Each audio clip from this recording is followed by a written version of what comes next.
19 बार police case हुआ आपके ऊपर। एक गोंडा का गुंडा कैसे स्टूडेंट्स का फेवरेट बना। मैंने सुना 20 साल की उम्र में आपको घर से निकाल दिया था, एक बार आपने मास्टर को भी पीट दिया था। ये बात ठीक है कि स्कूल में आप चीटिंग करके पास होते थे?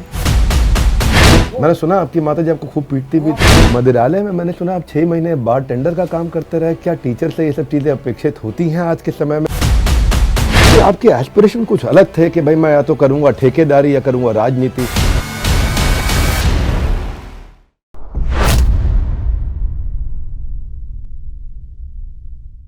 नमस्कार, विवेक बिंद्रा बोल रहा हूं, founder and CEO Bada Business dot com. Welcome to the second season of the Bada Bharat show, a tribute to India's global brand ambassador. ऐसे लोग जो भारत को बड़ा भारत बनाते हैं, उन्हीं की कहानियां हम आप तक पहुंचाते हैं। आज के जो हमारे मेहमान हैं, उन्होंने भारत को सिर्फ बड़ा नहीं बल्कि पढ़ा लिखा भी बनाया है। कंटेंट ऐसे समझाते हैं कि बच्चे एक बार में घोट कर पी जाते हैं। दबंग है, हर चीज में इनका अपना एक ढंग है। इन्होंने अब तक 2 लाख बच्चों को पढ़ाया। 50% कंटेंट ये अपने चैनल पे फ्री देते हैं और 501 रुपए का एक फाउंडेशन कोर्स चलाते हैं। अनकन्वेंशनल तरीका इनका पढ़ाने का, इसलिए वायरल वीडियोस भी इनके बहुत पसंद करते हैं लोग। आज सुनेंगे इन्हीं की ज़बानी खुद बिगड़े हुए बच्चे से बच्चों की बिगड़ी बनाने की कहानी। बच्चों की जो बिगड़ी इन्होंने सुधारी है। तो ऐसा मुझे पता लगा कि पूछूंगा आपसे, अवध जी, अभी मैं कि आप बहुत बिगड़े थे क्या? तो आज हैं हमारे साथ में अवध ओझा सर। सर, आपका बहुत बहुत स्वागत है। एक्साइटेड है आपसे मिलके, मज़ा आएगा। आज बहुत सारी आगे पीछे ऊपर नीचे खूब चर्चा होने वाली है और वीडियो लोगों को पूरा देखना चाहिए। 19 साल के थे आप जिस समय 19 बार पुलिस केस हुआ आपके ऊपर। इतनी शैतानी, फिर चाहे सट्टा हो या कट्टा, फिर चाहे रंगबाजी हो या बमबाजी। तो ये डाकू रत्नाकर ऋषि वाल्मीकि बने। हाँ, और जब उनकी मुलाकात नारद मुनि से हुई, अंगुली माल संत बने जब वो भगवान बुद्ध से मिले। ये लड़ाई से पढ़ाई तक का सफर आपने कैसे तय किया? एक गोंडा का गुंडा कैसे स्टूडेंट्स का फेवरेट बना? क्षमा चाहता हूँ ज़्यादा कड़वा लगे, पर क्या ये सच है झूठ है, आप ही बताइए। नहीं, ये बिल्कुल ही सच है। और गोंडा का बदमाश कह सकते हैं, खुराफाती कह सकते हैं। उसके पीछे वजह सिर्फ इतनी रही कि हमारे समाज में आज भी कमज़ोर लोगों को एक्सेप्ट नहीं किया जाता। शायद ऐसी ही कुछ पृष्ठभूमि हमारी भी थी, क्योंकि मेरे माँ बाप को काफ़ी समय तक वनवास काटना पड़ा, गांव से बाहर रहना पड़ा, बड़े परेशान रहे। तो उसी पृष्ठभूमि में वो गोंडा में एक कहानी शुरू हुई बदमाशी की। बदमाशी की उसे मैं नहीं कहूँगा, सेल्फ डिफेंस ही कहूँगा। और मैं क्लास 10th में था जब पहली बार मेरे ऊपर केस हुआ। और क्या केस था वो? पहला केस कुछ नहीं था। मैं क्लास, बड़ी पुरानी सी कहानी थी। एक हमारे सोसाइटी में रहते थे सिंह साहब, तो उन्होंने क्लास 6th में या 7th में मुझे पीटा था। तो जब मैं क्लास 10 में था तो मेरे साथ मेरे 2 मित्र थे, एक अजय शुक्ला जी हैं, एक हरिओम तिवारी जी। हम दोनों तीनों लोग आ रहे थे सिगरेट पीते हुए, और वो साहब सामने से आ रहे थे। तो मैंने अपने तिवारी जी जो मेरे दोस्त हैं उनसे मैंने कहा यार मैं छोटा था तो इसने मुझे मारा था एक बार। कहा तो आज पैरेलल कर लेते हैं। हमने कर लेते हैं। और फिर हम तीनों आदमी ने उन साहब को बहुत मारा, और यहीं से एक कहानी शुरू होती है। क्योंकि जब हम कोतवाली गए, श्री आत्माराम दुबे जी कोतवाल थे, मुझे याद है, तो उन्होंने हमें समझाया कि देखो बेटे, लड़ाई झगड़ा नहीं करना चाहिए और ये सब अच्छी बातें नहीं होती है। पर उस घटना के बाद से जो इज्जत मिली, मतलब उससे पहले ये आलम था कि कोई स्कूल में क्लास में मेरा बैग फेंक दे उठा के, मेरी जो होमवर्क की कॉपी होती थी उसमें लड़के गोद देते थे, कोई मेरी छुट्टियाँ हुआ करती थी बड़ी सी, उसको पकड़ के खींच देता था। लेकिन वो एक घटना ने पूरा जीवन बदल दिया। मतलब इतनी इज्जत मिलनी शुरू हो गई, तो मुझे लगा ना ना ना, यही जिंदगी सही है। देखिए, मैं ज़रूर कहूँगा कि हो सकता है सब घटनाएं हुई, पर आप इसके ऊपर इतना बेबाकी से बोल देते हैं तो कहीं डर नहीं लगता बच्चों के चरित्र पर असर पड़ेगा? मैंने सुना 20 साल की उम्र में बाद में आपको घर से निकाल दिया था, एक बार आपने मास्टर को भी पीट दिया था। नहीं, वो पीटा नहीं था, हालांकि इल्ज़ाम मेरे ही ऊपर है, और वो हमारे पीटीआई थे, तो उनकी आदत थी। मैं ये टीचरों से रिक्वेस्ट करूँगा आपके मंच से कि हमारे देश के जितने भी शिक्षक हैं वो सिर्फ हमेशा विद्यार्थियों को देखें, उनके पिता को और उनके परिवार को कभी ना देखें। क्योंकि मैं इस चीज़ का शिकार रहा हूँ कि मैंने शिक्षकों को देखा है कई बार कि वो पिता के पद से प्रभावित होते हैं कि अच्छा आपके पापा डीजीपी हैं, आपके पापा मिनिस्टर हैं, अच्छा आप मित्तल साहब के बेटे हैं। मेरा मानना है कि शिक्षक को हमेशा विद्यार्थी पर ही नज़र रखना चाहिए और उसकी योग्यता के हिसाब से उससे काम लेना चाहिए। तो हमारे जो पीटीआई साहब थे, भगवान उनको खुश रखे, तो वो मुझे टीम में लेते ही नहीं थे। और एक बार तो उन्होंने मुझसे खुद ही कहा कि तुम्हारे पापा कभी बैट पकड़ें? तो मुझे लगता है एक शिक्षक के मुंह से ऐसी बातें अच्छी नहीं लगती थी। तो कुछ टूर्नामेंट था, उन्होंने मुझे रखा नहीं टीम में, उसके बाद वो बेचारे मारे गए, किसी ने यूरिया का बोरा डाल के मारा था उनको, तो उसका इल्जाम मेरे ऊपर लगता है। पर आप पिटाई नहीं किए थे? नहीं, मैंने कुछ नहीं किया था। अच्छा, पर की बात ठीक है कि स्कूल में आप चीटिंग करके पास होते थे? चीटिंग बहुत की मैंने, मतलब मैं पास ही होता था चीटिंग करके। मेरा पढ़ाई से कोई नाता नहीं था और मुझे पढ़ाई अच्छी नहीं लगती थी। और मेरे पिताजी कहते थे कि देखो बेटा, पढ़ के कोई राजा नहीं हुआ है। और एग्जाम्पल इतने शानदार देते थे, अशोक का देते थे अलग, और उसका अलाउद्दीन खिलजी था, फिर अकबर का देते थे। कहते थे पढ़ने से ज़्यादा कीमत, जो मुझे अब समझ में आई, कहते थे पढ़ने से ज़्यादा बड़ी चीज़ जो है वो है समझदारी। तो मुझे वो रिक्शे वालों के पास ले आते थे। जब वो रिक्शा वाले के पास मुझे ले आते थे तो बोलते थे कि देखो, इसको कोई गुड मॉर्निंग कह रहा है, इसको कोई नमस्ते कह रहा है, इसको कोई इज्जत दे रहा है। मैं कहता था नहीं। तो फिर वो अपने साहब के पास ले आते थे, मुझे पोस्ट ऑफिस में थे, तो उनके जो सुपरिंटेंडेंट थे उनके पास ले गए, 2 बार ले गए। तो बोले देखो कैसे लोग हाथ जोड़ के खड़े हैं, देखो कैसे डिसिप्लिन में खड़े हैं। तो उन्होंने पूछा दोनों आदमी में फ़र्क क्या है? मैंने कहा नहीं पता। बोले शक्ति का। बोले आदमी तो दोनों ही है, और ये जितने लोग इसको गुड मॉर्निंग कर रहे हैं इनको कोई रिश्तेदार थोड़ी है, शक्ति। मैं बीच में रोकूंगा, आप इतना इंस्पायरिंग बोलते हैं, बढ़िया बोलते हैं, आदमी विजुअलाइज भी करने लगता है। पर पिता ने इतना ज्ञान भी दिया। मदिरालय में मैंने सुना आप 6 महीने बार टेंडर का काम करते रहे। क्या टीचर से ये सब चीज़ें अपेक्षित होती हैं आज के समय में? क्योंकि ये बड़ा अलग लगता है आपका चरित्र देख के, इसलिए क्यूरियोसिटी जागृत होती है। नहीं, जब मेरा लास्ट अटेम्प्ट खत्म हुआ तो मेरी माताजी लॉयर हैं, तो उन्होंने मुझसे कहा कि देखो, मैंने सुना आपकी माताजी आपको खूब पीटती भी हाँ, थी। बहुत पीटा उन्होंने। तो उन्होंने मुझसे कहा कि देखो, खत्म हो गई ना तुम्हारी सारी औकात, अब हमारे बल पे जिंदा रहोगे। और बहुत वर्बली टॉर्चर किया उन्होंने। तो मैंने उनसे कहा कि देखो, ज़्यादा मत बोलो और आप हिसाब से रहो, और भगवान नहीं हो। बोली हूँ, ये कपड़ा, ये जूता, शर्ट, पैंट, अंदर जो पहने हो बनियान, वो सब मेरी है, और अगर तुम्हारे अंदर इतनी हिम्मत है तो इसको उतार दो सब और जाओ। तो वहाँ से जो मेरा जीवन शुरू हुआ, जो मैं घर से निकाला गया और बाहर निकला, और फिर जो एक दुनिया की जो असलियत है कि हमें लोग जानते हैं, हम अपने माँ बाप को इतना निगलेक्ट करते हैं, इतना, हमें लगता है कि ये तो फ्री में हमारे लिए जीते हैं।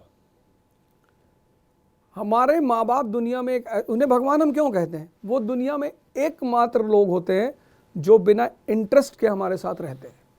उनके बाद जो भी आता है उसका इंटरेस्ट होता है। ये मुझे वहाँ से निकलने के बाद पता चला। इसलिए मैं हमेशा अपने स्टूडेंट्स से कहता हूँ, उसको टर्निंग पॉइंट माना जा सकता है। एकदम वही टर्निंग पॉइंट। स्टूडेंट्स को स्ट्रगल में डालना जरूरी है, बच्चों को परिवार में स्ट्रगल में डालना जरूरी है, बहुत जरूरी। स्ट्रगल में नहीं डालेंगे तो मतलब कहते हैं कि कहावत है कि WHO बोलता है they are breeding nasty viruses, अगर सब कुछ उनको दे दिया जाए। मैं आपके परिवार के विषय में सोच रहा था, मेरे ध्यान उस तरफ गया था। माता अलग प्रकार की थी और पिताश्री माताश्री दोनों अलग अलग प्रकार के। पिताजी बोले कि यार सुट्टा मारोगे, दारू पियो, घर बैठ के करो। माताजी बोलती थी कि इतना मारेंगे तुम कुछ कर नहीं पाओगे। तो ये जब दोनों प्रकार के आपके पेरेंट रहे, आपके हिसाब से आइडियल पेरेंटिंग क्या होनी चाहिए? 360 डिग्री पेरेंटिंग क्या होनी चाहिए? नहीं, यूएस कैपिटलिज्म को बढ़ावा देता था और यूएसएसआर कम्युनिज्म के माध्यम से वर्किंग क्लास के जो राइट्स थे उनको प्रोटेक्ट करता था। तो दोनों अपना काम करते थे। तो मैं सोचता हूँ कि मेरे पिताजी मेरे अंदर का जो नैसर्गिक इंसान था उसको नर्चर करते थे कि कोई बात नहीं, बढ़ जा तू आगे।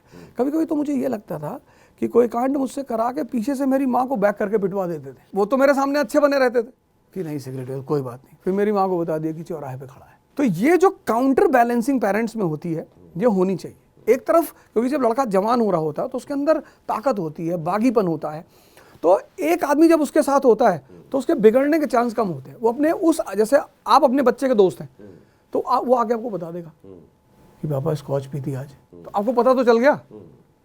फिर आपने पीछे से अपनी वाइफ से कह दिया कि रात भर मार इसको आज 2-3 घंटे। तो ये जो काउंटर बैलेंसिंग की फिलॉसफी है कि Rothschild is nothing without Karl Marx, मतलब रॉथचाइल्ड जो है वो कार्ल मार्क्स के बिना अधूरा है, रात दिन के बिना अधूरी है।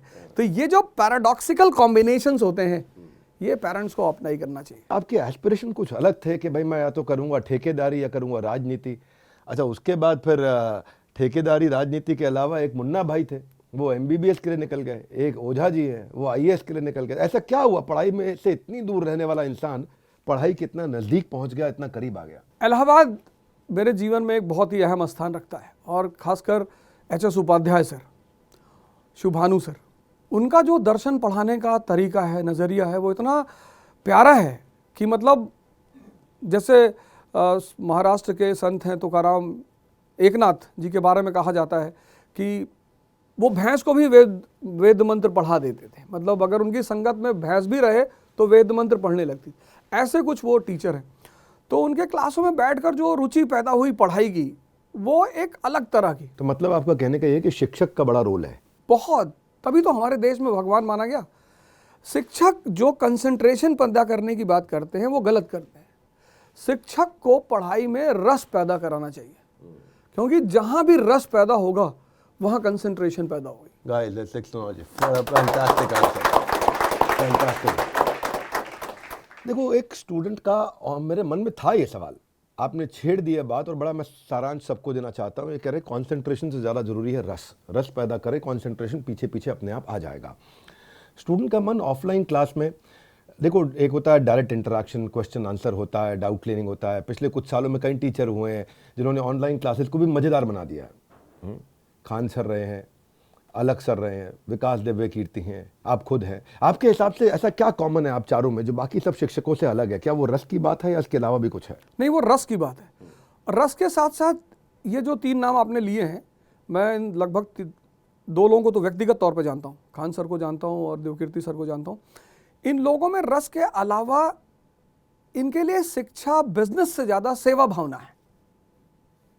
और जब भी आपका व्यवसाय आपके लिए सेवा भी बन जाएगा तो उसमें एक यूनिकनेस पैदा हो जाएगी। जैसे मैं खान सर को देखता हूँ, मेरे दोस्त हैं, वो बड़ी अच्छी मेरी दोस्ती है उनसे। वो हमेशा जब भी मेरी बात होती है कहते हैं, ओझा सर मैं चाहता हूँ कि रिक्शे वाले के बच्चे आईएएस बने, बर्तन मांजने वाले के बच्चे आईएएस बने। तो वो जो कमिटमेंट लेवल है उस आदमी का, वो उस रस को और एनहेंस करवा देता है। जैसे देवकीर्ति सर हैं, तो खुद भी बड़े कॉमन बैकग्राउंड से आते हैं, और उनके जैसा शिक्षक अभी हिंदुस्तान में नहीं है। वाह, क्या बात है। नॉलेज के मामले में, इंफॉर्मेशन के मामले में, रिप्रेजेंटेशन के मामले में। और मैं कहूँ, अगर इस बात को ज़्यादा तो नहीं कहूँगा, लेकिन बहुत कुछ मैंने उनसे भी सीखा। पर फिर भी जो है ना, बच्चा आज सब टीचर वो रस नहीं पैदा कर पा रहे। आप देखो, 5 लाख बच्चा अपीयर करता है, 5 लाख का 5% मेंस में आता है, 10,000 हो गया। अब उसका 20% इंटरव्यू में पहुंचता है, 2,000 रह गया। और उसका 30-40%, 700-800 बच्चा एक्चुअली ज्वाइन करता है। सफलता असफलता में जो ये का अंतर है, ये इसका भार सहने का जिगरा सबके अंदर नहीं है। मैं देखता हूं कि लगभग 2,500 बच्चा आज हमारे देश में सुसाइड कर रहा है किसी न किसी पढ़ाई के बोझ के चलते। 28-29 का हो जाता है, उसके बाद आते आते अपने आप को बेकार समझने लगता है, फ्रस्ट्रेट हो जाता है, सपना आसमान का था और फिर गिरने के लिए इसको जमीन नहीं मिलती।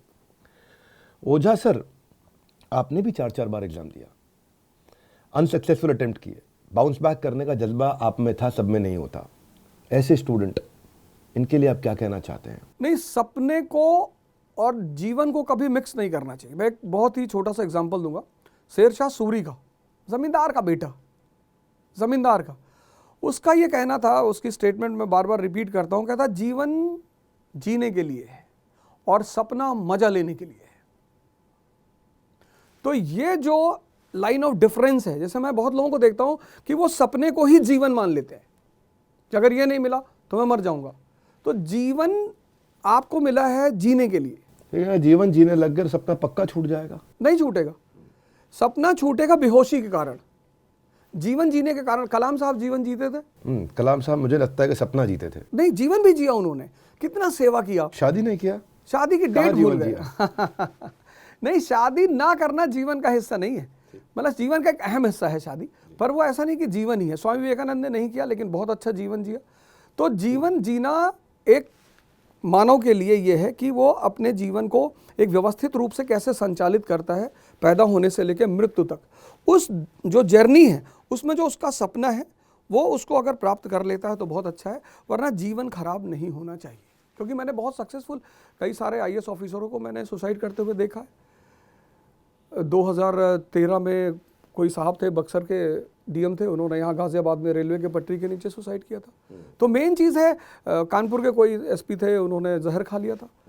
तो अब वो तो सफल हो चुके थे। स्टूडेंट को करना ये चाहिए कि आईएएस की प्रिपरेशन में 1 साल तैयारी, 1 साल प्रैक्टिस, जो कि 90% लोग प्रैक्टिस वाले पार्ट को छोड़ देते हैं। 1 साल तैयारी और 1 साल प्रैक्टिस, 2 साल का कोर्स लेके चलना चाहिए। इन केस वो अपने अटेम्प्ट, पहले अटेम्प्ट में फेल करते हैं, तो उन्हें अपना जो ऑप्शन है दूसरा वाला, जो उन्होंने सेकंड ऑप्शन कर रखा है, उस पर ध्यान देना चाहिए। ओझा सर, आपसे एक सवाल पूछना चाहता हूं इसी विषय पे। थोड़ा आपने इंडिकेट किया इसको। इसको मैं अलग तरीके से लेता हूँ। आपके और मेरे बीच में कॉमन चीज़ है भगवत गीता। अभी हम चर्चा कर रहे थे, लोगों को नहीं मालूम, वीडियो से पहले चर्चा हो रही थी हमारी, और बातचीत कर रहे थे भगवत गीता के विषय में, यथारूप यथार्थ, खूब गीता पे चर्चा होता। आपके भी एक संत सन्यासी गुरु हैं, हमारे भी एक संत सन्यासी गुरु हैं। इनके जीवन में जब कोई ब्रह्मचारी बनता है और सन्यास की तरफ जाता है, 25, 30 और 35 साल की उम्र में मन में बहुत संशय रहता है कि कंटिन्यू करूं या गृहस्थ में जाऊं, कंटिन्यू करूं या गृहस्थ में जाऊं। आईएएस की तैयारी करने वाले का जिंदगी भी सेम रहता है। उसको लगता है ज्यादा कंटिन्यू कर गया ब्रह्मचारी आश्रम संन्यास, 35 के बाद शादी करने की इच्छा पैदा हुई तो कोई शादी करने वाला मिलेगा नहीं, काम करने वाला मिलेगा नहीं। आईएएस की तैयारी करने वाले को लगता है यार 2 अटेम्प्ट, 3 अटेम्प्ट, 4 अटेम्प्ट मेरे साथ किया, अब 1 लाख रुपए महीना में पहुंच गए और मैं कहीं वापस जाऊंगा तो 20,000 रुपए की नौकरी मिलेगी, ना आईएएस बना ना यहाँ बना, तो बीच में छोड़ के निकल जाता हूं। ये दोनों के जीवन में, चलो संत सन्यासी को छोड़ो क्योंकि आप सिविल सर्विसेज की तैयारी कराते हो, उन्हीं का उत्तर दीजिए मुझको, किस समय डिसाइड करना चाहिए कि आप छोड़ के दूसरे रास्ते निकल पड़ो? 22 साल में आदमी को पहला अटेम्प्ट देना चाहिए। जो नहीं जान पाए उनको 25 तक देना ही चाहिए, और 26 के बाद उनके पास अपना सेकंड ऑप्शन मजबूत होना चाहिए।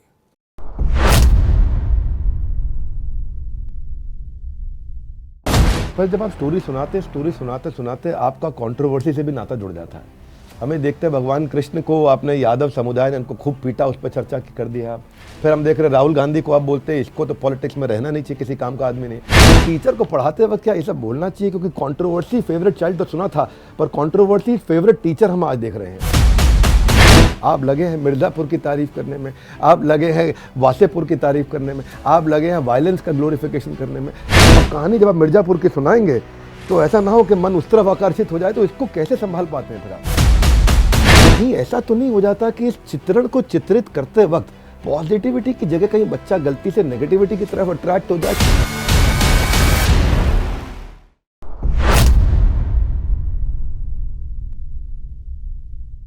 फिलॉसफी की आप बहुत क्लास लेते हैं, चर्चा करते हैं, हिस्ट्री के आप एक उत्तम टीचर, शिक्षक है हमारे देश में।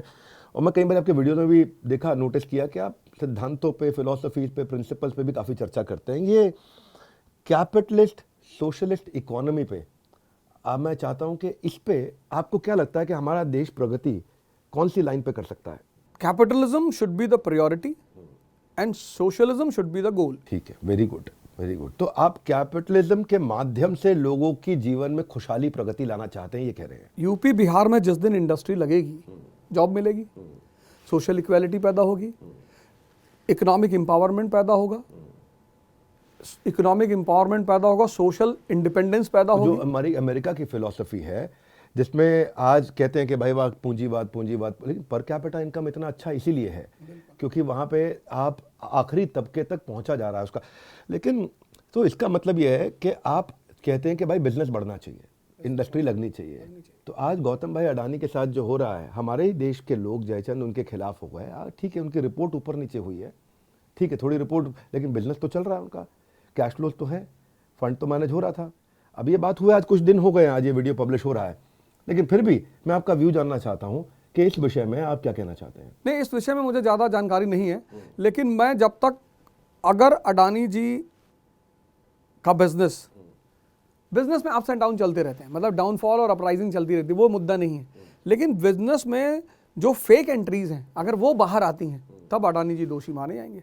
अगर बिजनेस के जो अप्स एंड डाउन्स के तहत वो ऊपर नीचे हो रहे हैं, फिर तो कोई बात ही नहीं, क्योंकि कैपिटलिज्म का formula he repression and depression का। चाइना की सरकार अपने व्यापारियों की बहुत मदद करती है, उनको इंटरनेशनल एस्टैब्लिशमेंट के लिए मदद करती है। गवर्नमेंट खुद जाती है, श्रीलंका में घुस गई, पाकिस्तान में घुस गई, आजू बाजू के बहुत देशों में चले गए, वहाँ जहाँ तहाँ से इंडिया को कवर भी कर रहे हैं, बिजनेस और इकोनॉमी के थ्रू भी, मिलिट्री का।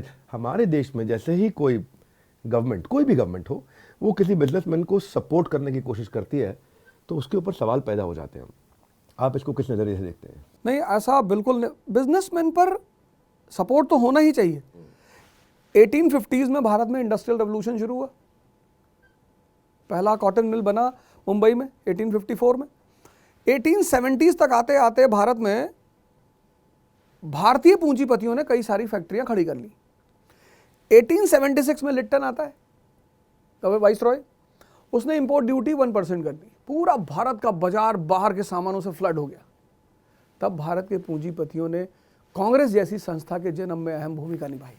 दुनिया का हर देश जानता है कि मेरी ताकत मेरे पूंजीपति हैं। 2 मिनट के लिए और आगे चलते हैं हम। आप लगभग 19th सेंचुरी तक चले ही गए थे। मैं थोड़ा 25-50 साल और टाप लेता हूँ आपके साथ में। 1970s में बंगाल के अंदर तब बहुत बिजनेस हुआ करता था, क्योंकि बिजनेस के लिए as a territory, as a state वो बहुत बढ़िया है। लेकिन वहाँ पे भी वो पूंजीपति श्री बिरला जी को नग्न अवस्था में अंडर गारमेंट्स के अंदर गाड़ी से उतार के कि तू पैसा खा गया गरीबों का, पोस्ट ऑफिस से लेकर के बैंक तक पैदल चलाया था, जिसके कारण उसी रात को बिरला ग्रुप ने पूरा ऑपरेशन वहाँ से उठा के बंगाल से मुंबई ले गए। तो इसका इम्पैक्ट आज तक पड़ता है। तो मैं तो ये जब मैं देखता हूँ तो मैं जानना चाहता हूँ कि आपके जैसे गुरु और शिक्षक इसको किस दृष्टिकोण से देखते हैं और क्या शिक्षा देना चाहते हैं देश को, कि हमारे देश को व्यापारियों को किस तरह से देखना चाहिए। इंडियन जो सोशलिस्ट हैं वो बहुत ज़्यादा, सोशलिस्ट होना अच्छी बात है, पर उनके बारे में मुझे एक चीज़ बड़ी प्यारी पता है कि वो बात करते हैं सोशलिज्म और लेफ्ट विंग की, कॉफ़ी पीते हैं स्टारबक्स में। क्या अर्थ हुआ इसका, थोड़ा वो समझाइए। नेता कम एजेंट ज़्यादा हो जाते हैं। या तो आप स्टारबक्स में कॉफ़ी मत पियो, आप लेवाइस की पैंट मत पहनो, आप कार्टियर का चश्मा मत लगाओ, तब तो हम आपको मान लेंगे लेफ्ट विंग के लीडर हो। आप कार्टियर का चश्मा पहन के टहल रहे हो, तो जो आदमी कार्टियर का चश्मा पहन के टहल रहा है वो कहाँ से लेफ्ट विंग का लीडर हो जाएगा। मैं किसी का नाम नहीं लूँगा, आपने भी बहुत लोगों को देखा होगा। तो कार्टियर तो मेरे ख्याल से एक मिडिल क्लास को पता ही नहीं होगा कि कार्टियर होता क्या है। वैसे आपने कह दिया, मैं किसी का नाम नहीं लूंगा, हम लोग भी कोई ब्रेकिंग न्यूज़ चैनल नहीं है, लेकिन इच्छा तो थी कि नाम ले दीजिए किसी एक आधे का। नहीं, मैं क्या किसी को दुखी नहीं करना चाहता, क्योंकि फिर आदमी सीधे अपने ऊपर ले लेता है। अगर आप नज़र रखेंगे, वैसे भी इतने सारे शोज चलते रहते हैं, डिबेट होता रहता है, तो आप अब की बार जब मैं कहूँगा आपके मन से लोगों को कि जब लोगों को देखें तो उनके चश्मे पे ज़रूर नज़र रखें कि चश्मा कौन सा पहना है। तो अब गांधी जी जब वो कहते हैं कि मैं गरीबों का मसीहा हूँ, तो उनका अटायर है भी उस मसीहा का। टेड बेकर का आप शूज़ पहने 1 लाख रुपए का, और आप कहते हैं मुझे गरीबी मिटानी है। आप गरीबी नहीं मिटा रहे हैं, आप एजेंट हैं किसी पार्टी के, और आप उसी बहाने भारत के पूंजीपतियों पे हमला कर रहे हैं। तो ये अक्सर हुआ है इस देश में, ये कोई नई बात नहीं है। टाटा जब अपना प्लांट अभी रिसेंटली लगाना चाहती थी, नैनो का प्लांट बंगाल में, कितना बवाल हुआ, उसे वापस गुजरात जाना पड़ा। तो इस देश में पूंजीपतियों को लेकर एक भ्रम बनाया गया है, पूंजीपति लूटते हैं। पूंजीपति बनने का मतलब आदमी का दिमाग खुला हुआ है और वो रिस्क लेना जानता है। जो रिस्क नहीं लेते वो चपरासी बनते हैं। जिसको जिंदगी में सुकून चाहिए कि भैया हमें टेंशन नहीं चाहिए, तो नहीं टेंशन का जॉब चपरासी का है। भाई जो एसएसपी ऑफिस में बैठा है उसको तो 24 घंटे शहर की चिंता होगी, लेकिन जो चपरासी उसके ऑफिस के बाहर बैठा है वो तो बैठा है दिन भर तंबाकू बना, जो भी है 500 रुपये दे दिया, उसकी तो जिंदगी मस्ती में चल रही है। तो इस देश में एक माहौल है पूंजीपतियों के खिलाफ, वो हमेशा से रहा है कि पैसा क्या है, हाथ की मैल है, दिखा निकाल के। यहाँ का हर तीसरा चौथा आदमी बोलता है कि पैसा क्या है, हाथ की मैल दिखा। तो ये डायलॉगबाजी यहाँ बहुत चलती है, और ये बोल के फिर लोग लक्ष्मी की पूजा भी करते हैं। तो यहाँ जो भी आदमी, जैसे अदानी साहब छोटे से बहुत ऊंचाई पे गए, तो यहाँ एक दिक्कत ये भी है कि जो छोटे से बहुत ऊंचाई पे गया है उस पर तो हमले होंगे ही होंगे। कंटेंट आप बड़ा अच्छे तरीके से देते हैं। आपका कंटेंट बनाने का क्या तरीका है, मैं पूछना चाहता हूँ। मैं भी जब कंटेंट बनाता हूँ तो कुछ रेफरेंस पॉइंट, कुछ डेटा, कुछ कभी कभी स्टोरी और जोक्स भी बात करते हैं, कुछ अच्छे कोट्स, अनयूजुअल यूजफुल इन्फॉर्मेशन भी देते हैं। ये ढूंढते हैं कि रेलेवेंसी क्या है सब्जेक्ट पढ़ाते वक्त। जैसे आप हिस्ट्री पढ़ाते हैं तो आप मेमोराइजिंग फैक्ट होते हैं, कुछ बड़े मेस्मराइजिंग फैक्ट्स होते हैं, कुछ प्लेसेस, कुछ डेट्स, कुछ। लेकिन जब जो बच्चों को पढ़कर आ जाए नींद, उससे आप ऐसे पढ़ा देते हैं कि उसको भी सब याद रह जाता है। इतिहास को बिंदास बनाने का टैलेंट आपके अंदर ये कहाँ से आता है, ये मैं जानना चाहता हूँ कि आप इतिहास को बिंदास कैसे ये रस पैदा करने के अलावा थोड़ा बताइए कंटेंट कितना प्रिपेयर करके आते हैं। नहीं, इतिहास को बिंदास बनाने का जो कॉन्सेप्ट है वो मैंने सीखा है ओशो से, आचार्य रजनीश से। मैं उनके अंदर एक कला थी कि वो दर्शन को कहानी में बता देते थे। तो जब मैंने उनकी किताबें पढ़नी शुरू की तो मुझे लगा कि ये बहुत प्यारी चीज़ है कि किसी भी दर्शन को अगर स्टोरी में कन्वर्ट कर दिया जाए तो एवरेज जो लड़का वहां बैठा होगा वो स्टोरी समझ लेगा। पर जब आप स्टोरी सुनाते सुनाते आपका कंट्रोवर्सी से भी नाता जुड़ जाता है। हमें देखते हैं भगवान कृष्ण को आपने यादव समुदाय ने उनको खूब पीटा, उस पर चर्चा कर दिया आप। फिर हम देख रहे हैं राहुल गांधी को आप बोलते हैं इसको तो पॉलिटिक्स में रहना नहीं चाहिए, किसी काम का आदमी नहीं। फिर हम देखते हैं आप कहते हैं कि ओसामा ने भी खूब बड़ा अचीवमेंट कर लिया। भैया ओसामा बिन लादेन ऐसा अचीवमेंट हो तो ओसामा जैसा हो।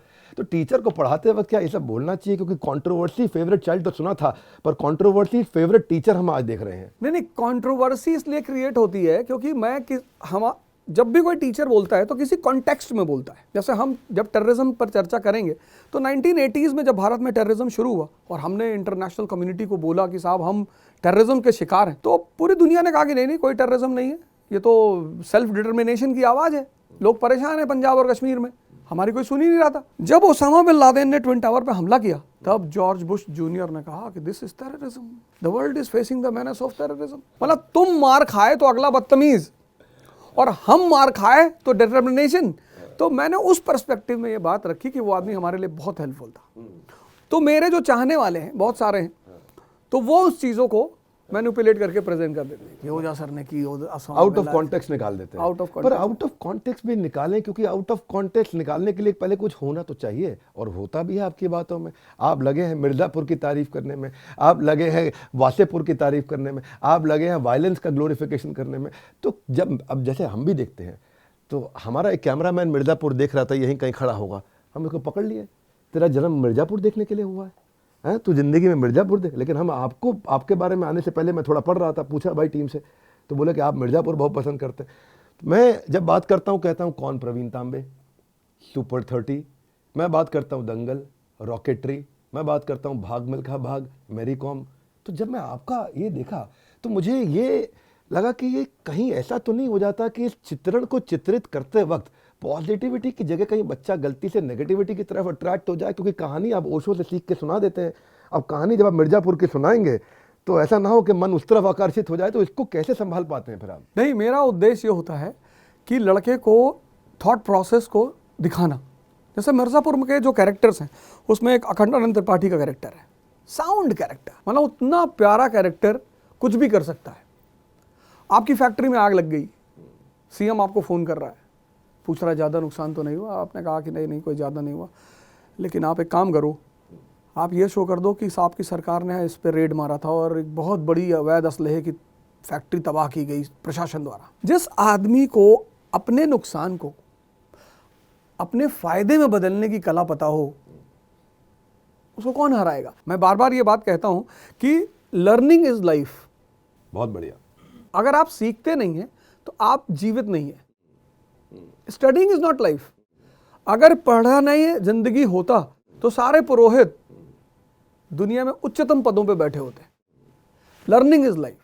तो आप मूवी देख रहे हैं, आप उपन्यास पढ़ रहे हैं, वहां से सीखिए कुछ। फिलॉसफी पे मेरी नज़र में पृथ्वी के इतिहास के सबसे महान फिलोसोफर त्रिलोकीनाथ सर्वलोक महेश्वरम प्रभु स्वयं श्री कृष्ण थे, जिन्होंने भगवद गीता की चर्चा टेंशन के माहौल में करी।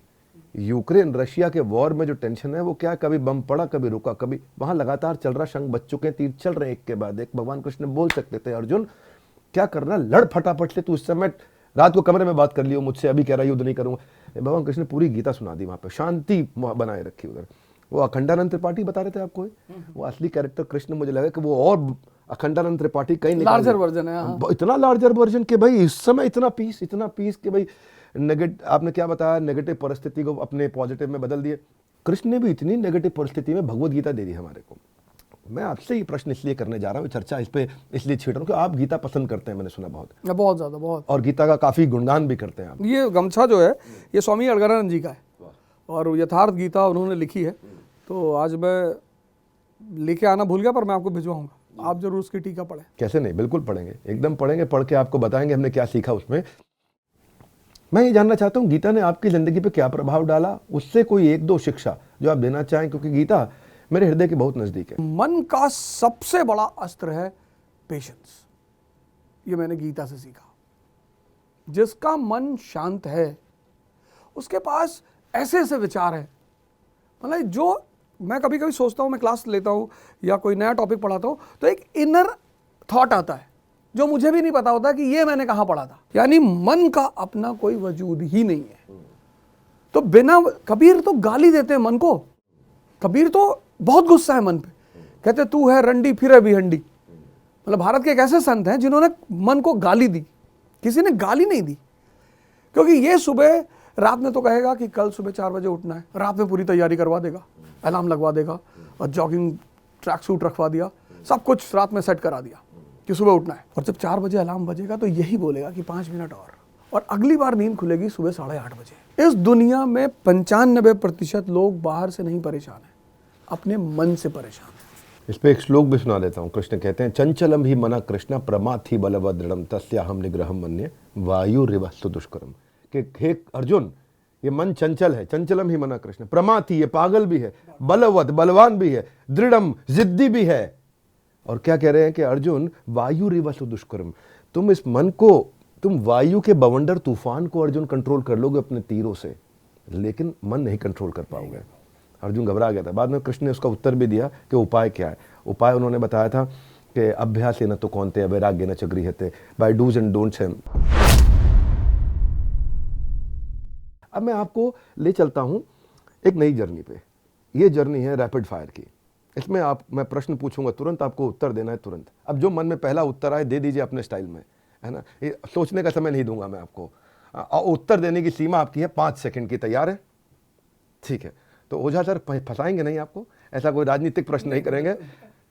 ओझा सर की अब तक की सबसे बड़ी अचीवमेंट क्या है? शिक्षक की अचीवमेंट, शिक्षक के रूप में। अवध सर अपनी क्लास में हिस्ट्री से ज्यादा हिस्टोरी पढ़ाना पसंद करते हैं या हिस्ट्री पढ़ाना पसंद करते हैं? हिस्टोरी पढ़ाना पसंद करते हैं। ऐसी कोई चीज या इंसिडेंट जिससे आपको आज भी बहुत अफसोस है, यार ये गलत किया मैंने? एक आदमी का पैसा छीन लिया था। ओके।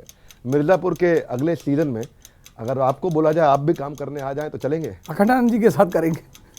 आप खुद एक दबंग रहे हैं, तो क्या आपके स्टूडेंट आपसे डरते हैं? नहीं, डरने की जरूरत ही नहीं, मैं तो शिक्षक हूँ। शिक्षक से कौन डरता? प्यार करते हैं बहुत। प्यार करते हैं। अगर आप टीचर नहीं बनते तो क्या बनते? तब मैं भी मिर्जापुर में रहता। आप पॉलिटिक्स में इंटरेस्टेड है, सबको पता है। किंग बनेंगे, किंग मेकर बनेंगे? ना तो मैं किंग मेकर बनूंगा ना किंग बनूंगा, लेकिन हाँ मैं किंग को साथ रहूंगा जो किंग्स बनेंगे, क्योंकि मैं चाहता हूँ कि ये हमारे किंग के एडवाइजर बनेंगे। एडवाइजर बनेंगे, राजपुरोहित। आपका फेवरेट कौन है, खान सर या विकास देवकीर्ति सर? मेरे फेवरेट है विकास देवकीर्ति सर, लेकिन मैं चाहता खान सर को बहुत हूँ। आपको आईएएस ऑफिसर ना बनने का कितना अफसोस है? अफसोस है, पर अब अचीवमेंट ने उसको ढक दिया है। आपके हिसाब से भारतीय इतिहास का सबसे बेहतरीन प्रधानमंत्री कौन रहा है? जवाहरलाल नेहरू। और सबसे कमजोर प्रधानमंत्री कौन रहा है? क्या आप मानते हैं कि आज अगर स्मार्टफोन नहीं होता तो किसी भी माध्यम से अवध ओझा सर इतने पॉपुलर हो पाते? नहीं हो पाते। सेक्स एजुकेशन का स्कूल करिकुलम में हिस्सा होना चाहिए कि नहीं? बिल्कुल होना चाहिए, नहीं तो ये जो दीवालों पे लिखा है निराश पुरुष मिले, इसकी संख्या बढ़ती जाएगी और देश परेशान होता जाएगा। ज़्यादातर आपके लेक्चर जो होते हैं वो स्पॉन्टेनियस होते हैं या प्लान्ड कंटेंट होता है? स्पॉन्टेनियस। स्पॉन्टेनियस। आपको सबसे मुश्किल सब्जेक्ट कौन सा लगता है? इथिक्स। आपको कोई ऐसा स्टूडेंट जिसने आपको बहुत तंग किया हो? स्टूडेंट हम ही से ज़्यादा परेशान रहते हैं। कोई ऐसा फेवरेट कोट, गोल्डन स्टेटमेंट, ऐसा मोटिवेशनल कोट जिसने आपको अपनी जिंदगी में बहुत ताकत दी? कर भला तो हो भला। एक बात जो आपने अपने फेवरेट टीचर से सीखी और आप सबको बताते हो? सेवा करनी चाहिए। आप हमेशा गमछा एक साथ में रखते हैं, तो ये आपके लिए क्या लकी गमछा है? मेरे गुरु ने मुझे दिया है, स्वामी अड़गड़ानंद जी ने, तो मैं जब भी कहीं जाता हूँ किसी प्रोग्राम वगैरह में तो मैं पहन के जाता हूँ। ओझा सर को किस बात से डर लगता है? माता जी से। ओझा सर को किस बात में सबसे ज़्यादा खुशी होती है? मेरे बच्चे सफल होते हैं, और खासकर वो लोग जब सफल होते हैं, जैसे मेरा एक स्टूडेंट है राजीव शुक्ला, अभी वो जेल अधीक्षक है बरेली का। तो जब वो मुझसे पहली बार मिलने आया तो मैंने पूछा कि राजीव, हिस्ट्री कौन सी है तुम्हारे पास, कौन सा ऑप्शनल है? कहा सर एंशिएंट हिस्ट्री। ऑप्शनल तो हिस्ट्री होगा, एंशिएंट थोड़ी होगा। और वो आदमी जब सफल हुआ, क्योंकि मुझे पता है कि सिर्फ डायरेक्शन का अभाव होता है। किसी को भी सही, जैसे आप कहते हो ना कि पूरा पैसा ले आओ, तो आपको डायरेक्शन पता है, आपका बिजनेस चल रहा है, आप पैसा कमा रहे हो, अच्छी बात है, नहीं तो आप पूरा पैसा ले आओ। तो आपको पता है ना कि मुझे डायरेक्शन पता है। ऐसा मुझे ही पता है कि मुझे डायरेक्शन पता है। मेरे पास नॉलेज भले ना हो, लेकिन मुझे इस खेल का डायरेक्शन पता है कि ये करने पे आदमी जीत जाता है। तो जब उस तरह के लड़के जीतते हैं तो मुझे बहुत खुशी होती है। अवध सर, नई क्लास में नई किताबों की ताजगी बच्चों को ना बहुत अच्छी लगती है, खुशबू आती है किताब में। नई क्लास, नई किताब, लेकिन फिर धीरे धीरे जब वक्त निकलता रहता है, कंधे पे जो लटका बसता है ना, वो भारी लगने लगता है, पता नहीं चलता है। लेकिन आप जैसे टीचर्स को मेरा सलाम है, जो बच्चों के मन को ताज़ा रखना जिनका काम है। आपकी क्लास में बच्चे खूब हंसते हैं, क्योंकि आप जो है ना वो हंस और रस से जो है जो वो, तो आप एक गुरु नहीं है, आप एक गुरुकुल है। हर घर तक पहुंचाया आपने अपना स्कूल है। और आप सबसे मैं कहना चाहता हूं, जो सिविल सर्विसेज की तैयारी कर रहा है, या जो यूपीएससी का अटेम्प्ट करना चाहता है, या जिसका गोल स्टेटमेंट क्लियर नहीं है, या जिसको केवल ग्लैमर के लिए पढ़ाई कर रहा है, जिसको हिस्ट्री समझ नहीं आती है, जिसको पढ़ाई में डिसिप्लिन नहीं ला पा रहा है, जो माँ बाप की बच्चों की परवरिश को लेकर परेशान है, बच्चे अपने माँ बाप से परेशान है, इनको ये वीडियो पहुंचाइए। बहुत इंटरेस्टिंग चीज़ें बताइए आज। अवध ओझा सर ने, और बड़ी क्लैरिटी के साथ बात करते हैं, कॉन्फिडेंस से बात करते हैं, कन्विक्शन से बात करते हैं, और ऐसे टीचर्स से कई टीचर्स भी बड़े इंस्पायर होते हैं। अपने कमेंट्स में बताइएगा आपको कैसे लगा ये वीडियो, बड़ा भारत 2.0। और बस थोड़ा सा इंतज़ार, आ गया एक और बुधवार। हर बुधवार को हम लेके आते हैं बड़ा भारत शो। हमारे साथ इस मंच पे आने के लिए आप सबका हृदय की गहराई से प्रेम पूर्वक बहुत बहुत धन्यवाद।